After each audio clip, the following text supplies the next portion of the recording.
Portanto, era necessário que os padrões das coisas nos céus fossem purificados com estes, mas as próprias coisas celestiais com sacrifícios melhores do que estes.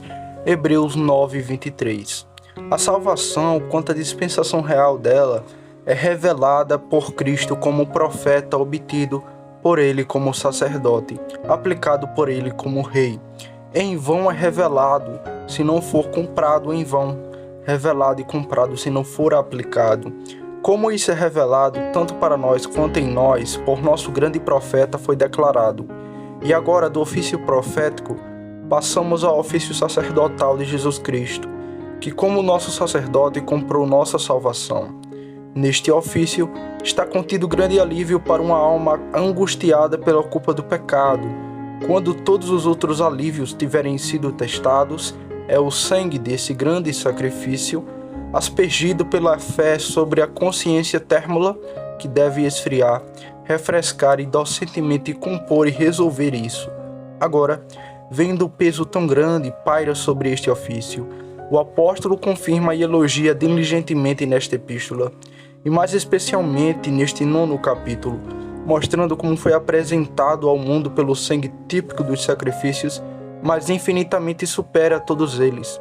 E como em muitos outros aspectos mais importantes, principalmente nisso, que o sangue desse sacrifício apenas purificou os tipos ou padrões das coisas celestiais, mas o sangue desse sacrifício purificou ou consagrou as próprias coisas celestiais, significadas por esses tipos. Que o sangue desse sacrifício apenas purificou o tipo de padrões celestiais. As palavras lidas contêm um argumento para provar a necessidade da oferta de Cristo, o grande sacrifício, extraído da proporção entre os tipos e as coisas tipificadas.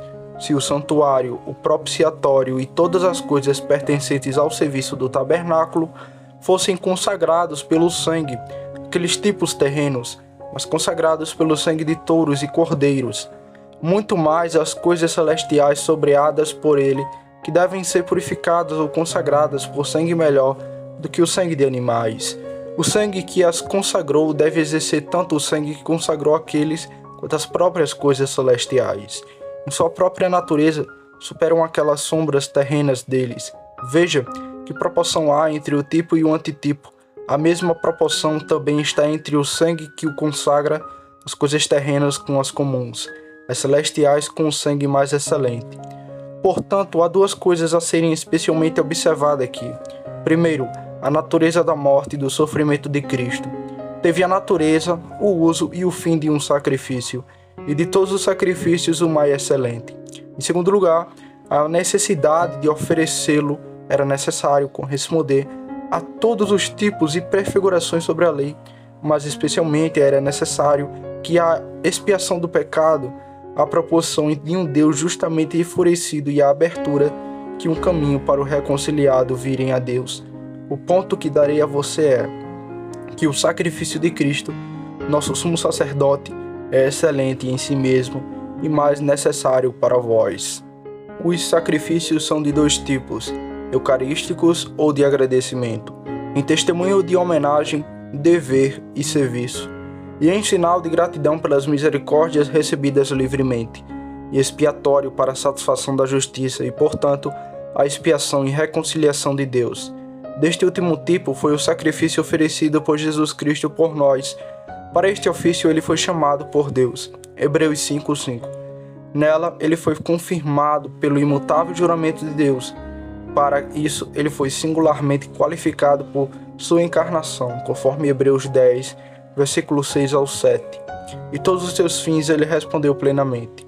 Meu objetivo atual é, a partir desta escritura, revelar a natureza geral e a necessidade absoluta do sacerdócio de Cristo, mostrando que o seu sacerdócio implica nisso, como tudo isso era indispensável para a nossa recuperação do estado deplorável de pecado e miséria. Primeiro, então, consideraremos o que isso supõe e implica, e então em que consiste, e as 6 coisas que ela pressupõe ou necessariamente inclui. Primeiro, à primeira vista, supõe a revolta do homem e a queda de Deus, e uma terrível frecha feita entre Deus e ele. Caso contrário, não há necessidade de um sacrifício expiatório. Se um morreu por todos, logo estamos mortos. 2 Coríntios 5,14. Morto na lei, morto sobre sentença de morte, e isso eternamente. Em todos os sacrifícios de Adão a Cristo, ainda era pregado ao mundo que havia uma terrível brecha entre Deus e o homem, e mesmo assim, a justiça exigia que nosso sangue fosse derramado. E o fogo flamejante no altar que queimou totalmente o sacrifício era um emblema vivo daquela indignação ardente que deveria devorar os adversários. Mas acima de tudo, quando Cristo, aquele verdadeiro e grande sacrifício, foi oferecido a Deus, então o corpo mais belo que já existiu no mundo foi colocado diante de nós. Segundo, seu sacerdócio supõe o propósito inalterável de Deus de se vingar do pecado. Ele não vai deixar passar. Não determinarei o que Deus poderia fazer neste caso, por seu poder absoluto, mas acho que geralmente é cedido que por seu poder ordenado, ele não poderia fazer menos do que puni-lo na pessoa do pecador ou de sua fiança. Aqueles que lutam por tal perdão, como é um ato de caridade, como aqueles pela qual pessoas particulares se perdoam, devem ao mesmo tempo supor que Deus se desfaz de seu direito e também torna a satisfação de Cristo totalmente inútil. Quanto à aquisição de perdão, sim, antes de um obstáculo do que um meio para isso. Certamente, a natureza e a verdade de Deus o obrigam a punir o pecado. Ele é tão puro de olhos que não podem contemplar a iniquidade. Hebreus 1, versículo 13. Além disso, saiu de sua boca a palavra de que o pecador morrerá. Terceiro, o sacerdócio de Cristo pressupõe a total impotência dos homens para apaziguar a Deus e recuperar seu favor por qualquer coisa que ele possa fazer ou sofrer. Certamente Deus não desceria para assumir um corpo para morrer, se oferecido por nós. Se por um preço mais barato, isso pudesse ter sido realizado, não havia outra maneira de recuperar o homem e satisfazer a Deus. Aqueles que negam a satisfação de Cristo e falam de sua morte para confirmar a verdade e nos dão um exemplo de mansidão, paciência e abnegação, afirmando que esses são os únicos fins de sua morte, não apenas se enraizam os fundamentos de seu próprio conforto, paz e perdão, mas com mais ousadia impugnam e trazem a sabedoria infinita. Deus poderia ter feito tudo isso por um preço mais barato. Os sofrimentos de uma mera criatura são capazes de atingir esses fins. As mortes dos mártires o fizeram. Mas quem, morrendo, pode satisfazer e reconciliar a Deus?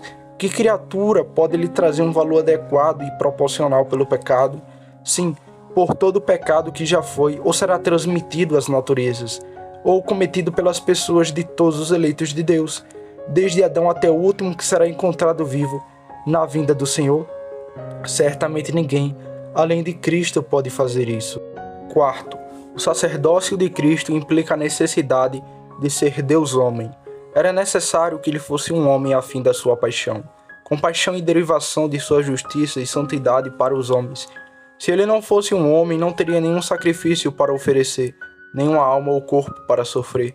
A divindade é imortal e, acima de todos os sofrimentos e misérias, Cristo sentiu por nós.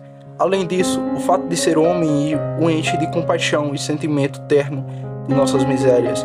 Isso torna o sumo sacerdote misericordioso e fiel, conforme Hebreus 4,15. E não apenas cabe a ele ter pena, mas também nos santificar, pois aquele que santifica e os que são santificados são ambos de um só. Conforme necessário, nosso sumo sacerdote deveria ser Deus, uma vez que o valor e a eficácia de nosso sacrifício resultam disso. Quinto ponto. O sacerdócio de Cristo implica o extremo de seu sofrimento. Os sacrifícios, você sabe, havia uma destruição, uma espécie de aniquilação da criatura para a glória de Deus. O derramamento do sangue da criatura e a queima de sua carne com fogo foram apenas uma ofensa ou uma leve semelhança com o que Cristo suportou quando fez de sua alma uma oferta pelo pecado. E finalmente implica o desígnio gracioso de Deus de nos reconciliar consigo mesmo, a um preço caro, pois ele chamou e confirmou Cristo em seu sacerdócio por um juramento. E assim estabeleceu um sacrifício de valor infinito para o mundo. Pecados pelas quais nenhum sacrifício é permitido. São pecados desesperados, e o caso de tais pecadores é impotente. Mas se Deus permitir e prover um sacrifício para si mesmo, com que clareza isso fala de suas intenções de paz e misericórdia? Essas coisas são manifestamente pressupostas ou implícitas no sacerdócio de Cristo, que diz: este sacerdócio de Cristo é aquela função pela qual ele vem diante de Deus em nosso nome e lugar, para cumprir a lei e oferecer-se a ele como sacrifício de reconciliação por nossos pecados, por sua intercessão para continuar e aplicar a compra de seu sangue para aquele que por quem ele o derramou. Tudo isso está contido naquela famosa escritura. Hebreus capítulo 10, versículos 7 ao 13. Ou mais, brevemente o sacerdócio de Cristo é aquele pela qual ele expiou os pecados dos homens e obteve o favor de Deus para eles. Colossenses 1, 20 ao 22. Romanos 5, 10. Mas por que insistirei mais amplamente nas várias partes e frutos deste ofício? Será suficiente falar aqui sobre sua natureza geral, que foi a primeira coisa proposta para a explicação. Em segundo lugar, a necessidade do sacerdócio de Cristo vem a seguir para ser aberta. Sobre o que afirmam segundo as Escrituras, foi necessário para nossa salvação que tal sacerdote, por tal ofício, aparecesse diante de Deus por nós. A verdade desta afirmação será esclarecida por esses dois princípios, que são evidentes nas Escrituras, a saber, que Deus está na plena satisfação e não perdoaria um pecado sem ela, que o homem caído é totalmente incapaz de oferecer tal satisfação. Portanto, Cristo que só pode e deve fazê-lo ou pereceremos. Primeiro, Deus estava em plena satisfação e não poderia perdoar um pecado sem ela. Isso será limpo de natureza do pecado e da veracidade de sabedoria de Deus. Da natureza do pecado, que merece que o pecador sofra por isso, mal penal em o curso de justiça segue o mal moral. Pecado e tristeza devem andar juntos. Entre estes é uma conexão necessária. Romanos 6, versículo 13 diz: o salário do pecado é a morte. Segundo, a veracidade de Deus existe isso. A palavra saiu da sua boca. Gênesis 2:17.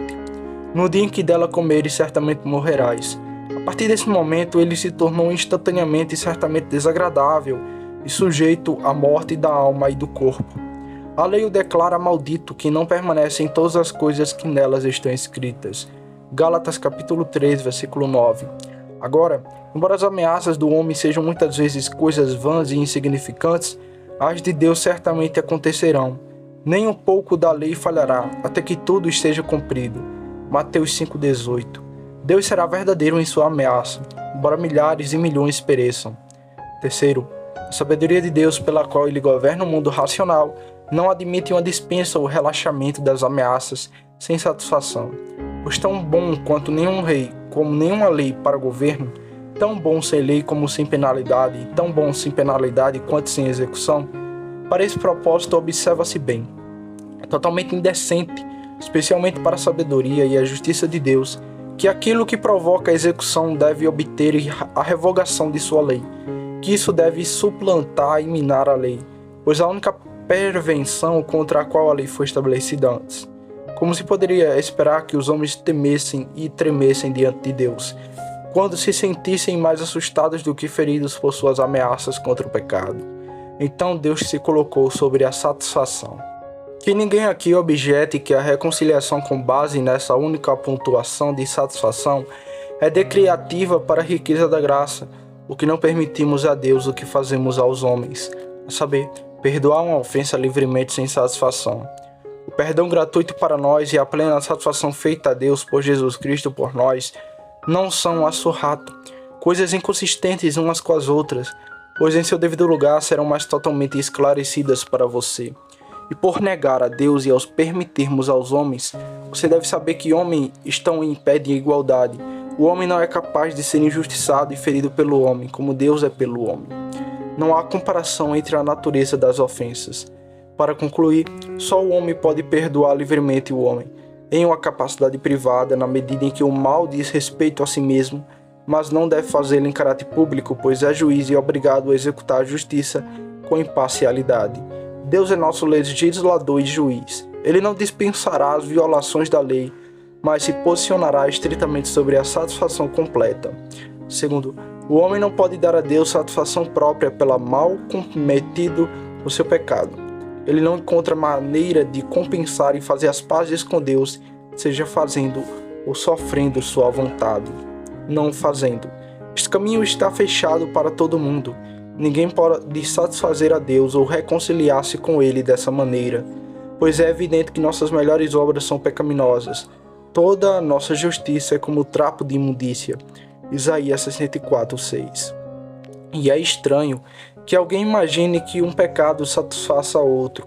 Se for dito, não é o que é pecaminoso em nossos deveres, mas o que é espiritual, puro e bom, porque nos agrada a Deus. É esta a mão para responder o que é bom em qualquer um de nossos deveres é uma dívida que devemos a Deus. Sim, devemos a Ele perfeita obediência, e não é imaginável como devemos pagar uma dívida por outra. Desistir de um antigo contraindo um novo noivado. Se fizermos algo que é bom, seremos retidos na graça por isso. Em um mundo, aqueles que tiveram tanto a pleitear a esse respeito quanto qualquer outro que vive agora, partiram e desistiram totalmente de todas as esperanças e apaziguaram e satisfazem a justiça de Deus dessa maneira. É como Santo Jó temia Deus e evitava o mal tanto quanto qualquer um de vocês. No entanto, ele diz: se eu me justificar, minha própria boca me condenará. Eu desprezaria minha vida. Jó 9, verso 20 ao 21. Pode ser que Davi fosse um homem tão segundo o coração de Deus quanto você. Ainda assim ele disse, no Salmo 143, versículo 2, não entre em juízo com teu servo, porque à tua vista ninguém será justificado. É como se Paulo vivesse uma vida santa, celestial e frutífera como o melhor de vocês, e muito, muito além de vocês. No entanto, ele diz depois. Segundo, e como o homem nunca pode se reconciliar com Deus fazendo e nem sofrendo, isso é igualmente impossível, pois nenhum sofrimento pode satisfazer a Deus, mas aqueles que são proporcionais à ofensa pela qual sofremos. E se assim for, o sofrimento infinito deve ser suportado, digo infinito, porque o pecado é um mal infinito considerado objetivamente, pois prejudica um Deus infinito. Agora, pode-se dizer que os sofrimentos são infinitos, seja em relação à sua altura, excedendo todos os limites, a libertação da ira e fúria de um Deus infinito, ou em relação à duração, sendo infinita e eterna. No primeiro sentido, nenhuma criatura pode suportar uma ira infinita, ela nos engoliria. No segundo, pode ser suportado como os condenados, mas então, está sempre sofrendo é nunca ter satisfeito. Para que nenhum homem possa ser seu próprio sacerdote, reconciliar-se com Deus pelo que pode fazer ou sofrer. E portanto aquele que é capaz de reconciliá-lo, fazendo e sofrendo, deve empreendê-lo ou pereceremos. Assim você vê clara e brevemente a natureza geral e a necessidade do sacerdócio de Cristo. De ambos, vários colorais úteis ou deduções práticas se oferecem. Colocar o primeiro. Isso mostra em primeiro lugar a incomparável excelência da religião cristã reformada acima de todas as outras religiões conhecidas ou professadas no mundo. O que as outras religiões procuram, a religião cristã apenas encontra, até mesmo uma base sólida para a verdadeira paz de consciência. Enquanto os judeus buscam e vão na lei, o Maomé em suas observâncias externas e ridículas, o papista em seus próprios méritos, o crente só encontra no sangue deste grande sacrifício. Isso, e nada menos que isso, pode pacificar uma consciência angustiada, trabalhando sobre o peso de sua própria culpa. A consciência exige nada menos para satisfazê-lo do que Deus exige para satisfazê-lo. A grande indagação da consciência é: Deus está satisfeito? Se Ele está satisfeito, eu estou satisfeito. Lamentável é o estado daquele homem que sente o verme da consciência mordiscando a parte mais sensível da alma, e não tem alívio contra isso, que se sente a intolerável ira escaldante de Deus queimando por dentro e não tem nada para esfriá-la. Ouça-me, você que despreza os problemas de consciência, que os chama de fantasias e caprichos melancólicos, que se você já teve apenas uma noite doente por causa do pecado, se você já sentiu aquela vergonha, medo, horror e desespero, que são os efeitos sombrios de uma consciência acusadora e condenatória, você consideraria uma misericórdia indescritível, ouvir de uma maneira pela descarga de um pobre pecador dessa culpa. Você beijaria os pés daquele mensageiro que poderia lhe trazer notícias de paz. Você o chamaria de abençoado. Isso deveria direcioná-lo para um remédio eficaz. O sangue deste sacrifício fala coisas melhores do que o sangue de Abel. O sangue deste sacrifício é o sangue de Deus, sangue inestimavelmente precioso. 1 Pedro 1,18. Uma gota desse excede infinitamente o sangue de todas as meras criaturas. Tal é o sangue que deve fazer bem a você. Senhor, devo ter sangue. que seja capaz de lhe dar plena satisfação, ou não pode me dar paz. O sangue de todo gado em 1000 colinas não pode fazer isso. O que é o sangue dos animais para Deus? O sangue de todos os homens do mundo nada pode fazer neste caso. Quanto vale nosso sangue poluído? Não é o sangue de Deus que deve satisfazer. É o sangue de Deus que deve satisfazer você e a mim. Sim, o sangue de Cristo não é apenas o sangue de Deus, mas é sangue derramado em seu lugar e em seu quarto. Ele foi feito uma maldição por nós. Gálatas 13:13. E assim se torna sangue perdoador de pecados. Efésios 1:7. Colossenses 1:14, Romanos 13:26, e consequentemente pacificando a consciência e acalmando a alma, o sangue, ó bendito seja Deus, que a notícia deste sangue tenha chegado aos seus ouvidos, com as mãos e os olhos levantados para o céu. Admira aquela graça que lança a tua sorte no lugar, onde este alegre som ressoa nos ouvidos dos pobres pecadores. Qual seria o seu caso se sua mãe o tivesse gerado nos desertos da Arábia ou nos desertos da América? Ou se você foi cuidado por um pai papista que não poderia lhe dizer nenhum outro remédio quando está angustiado pelo pecado, mas ir em tal peregrinação, chicotear a si mesmo para satisfazer um Deus irado, certamente a pura luz do Evangelho brilhando sobre esta geração é uma misericórdia que nunca será devidamente valorizada. Nunca será valorizada. Segundo ponto. Portanto, também se infere da necessidade da fé, a fim de um estado e senso de paz com Deus, para que o propósito é o sangue de Cristo, nosso sacrifício derramado e aplicado, a menos que seja real e pessoalmente apropriado pela fé. Você sabe que quando os sacrifícios sobre a lei foram trazidos para serem mortos, aquele que os trouxe foi para colocar a mão sobre a cabeça do sacrifício, e assim foi aceito por ele para fazer uma expiação. Levítico 1:4. Não apenas para significar que não eram mais dele, mas de Deus, a propriedade sendo transferida por uma espécie de alforia, nem ainda que ele voluntariamente o deu ao Senhor como seu próprio ato livre, mas principalmente observou o adiamento de seus pecados e penalidade devida a ele por eles, sobre a cabeça do sacrifício, e assim amplifica a execração, como se ele tivesse dito sobre sua cabeça esteja o mal. Assim os eruditos observam, os antigos egípcios costumavam expressamente imprecar, quando sacrificavam, se algum mal estiver vindo sobre o Egito, que se virem e repouse sobre esta cabeça, colocando suas mãos com estas palavras na cabeça do sacrifício. E com base nisso, diz o historiador, nenhuma deles comeria da cabeça de qualquer criatura viva. Você também deve colocar a mão de fé sobre Cristo, seu sacrifício, não para imprecar, mas aplicar e apropriar-se dele para suas próprias almas, tendo ele sido feito maldição por você.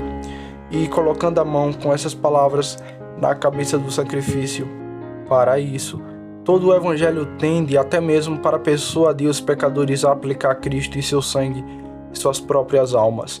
Para isso ele nos convidou: vinde a mim todos que estáis cansados e sobrecarregados, que eu vos aliviarei. Mateus 11:28.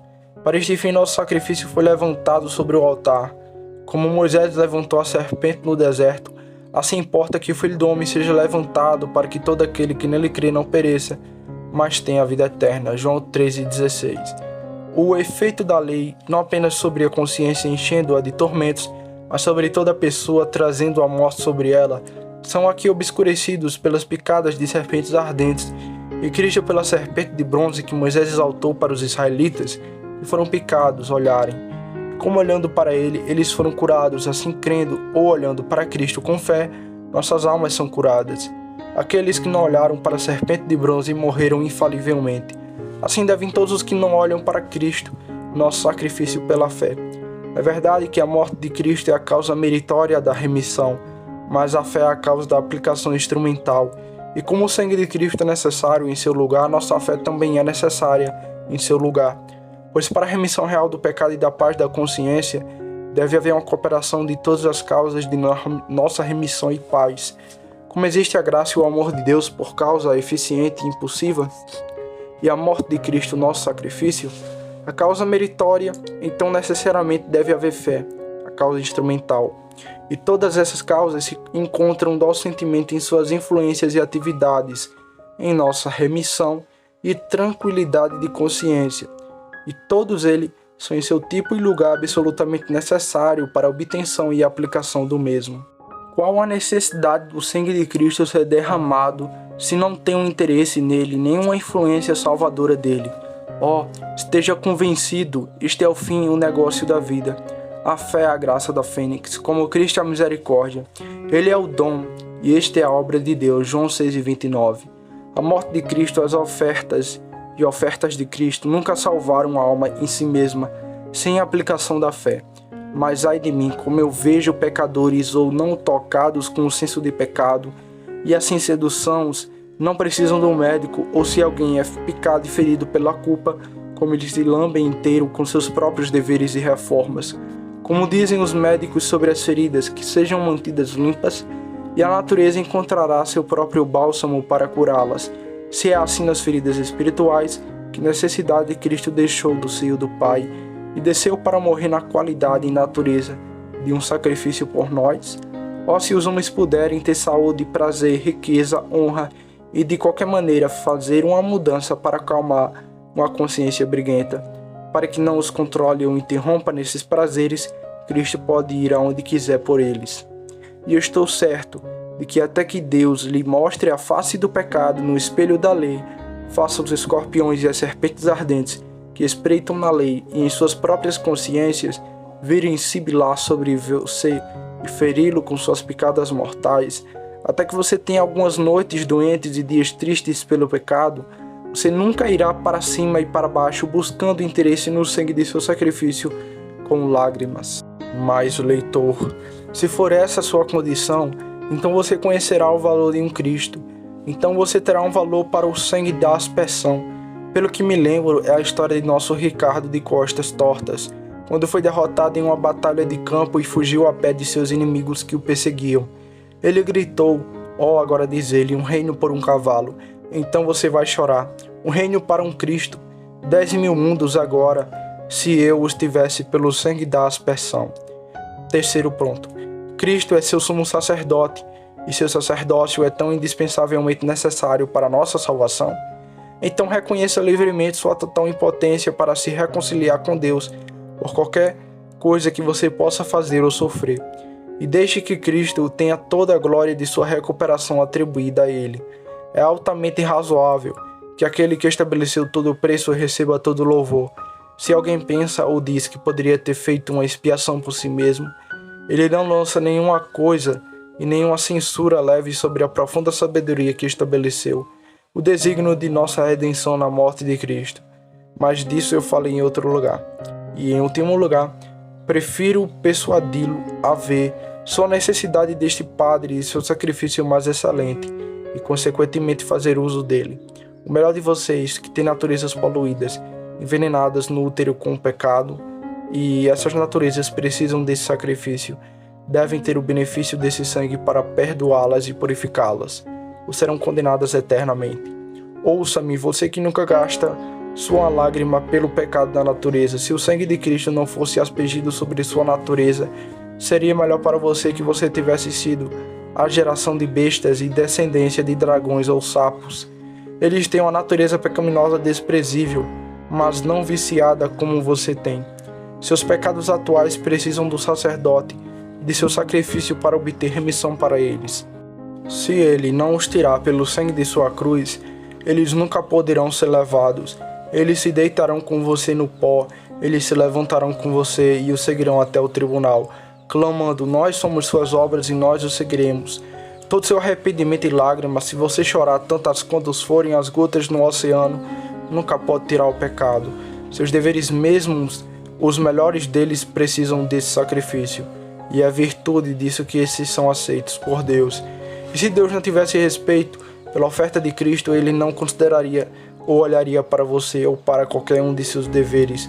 Você não poderia se aproximar de Deus mais do que poderia se aproximar de um fogo devorador ou habitar como chamas eternas. Bem, digamos preciso desse preço em todos os sentidos. Ame-o em todos os seus ofícios. Veja a bondade de Deus em prover tal sacrifício para você. Carne, bebida e ar não são mais necessários para manter sua vida natural do que a morte de Cristo é para dar e manter sua vida espiritual. Então deixe sua alma crescer enquanto medita na utilidade e excelência de Cristo, que é assim exibida e revelada em cada ramo do Evangelho. E com um sentimento profundo em seu coração, deixe seus lábios dizerem: Bendito seja Deus por Jesus Cristo.